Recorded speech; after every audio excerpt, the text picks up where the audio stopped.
IB ના મિત્રો હતા, એમનું કામ હોય રિપોર્ટ કરવાનું, પણ થોડા વધારે પડતા દોડડાયા હતા. એ દરેક ગામમાં જઈ અને કોણ યાત્રાનું સ્વાગત કરે છે એના નામ લખતા હતા. દરેક ગામમાં કોણ એમાં હાજર રહે છે એના નામનું લિસ્ટ બનાવતા હતા.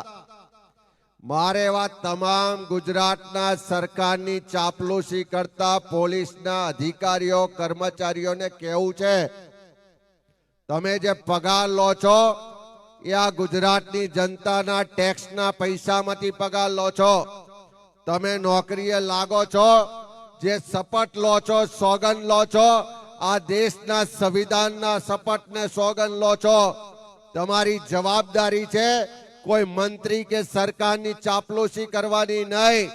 આ ગુજરાતની જનતાની સુરક્ષા, સલામતી, સન્માન જાળવવાની જવાબદારી છે. જો સરકારની ચાપલુસી કરવી હોય તો તમારા પટ્ટા ઉતારી અને ભાજપનો પટ્ટો ધારણ કરી લેજો અને ફરી આવજો, લડવા જોઈ લઈશું. કારણ કે કોઈ કાયમ રહેવાનું નથી, કોઈ સરકારો કાયમ રહેવાની નથી.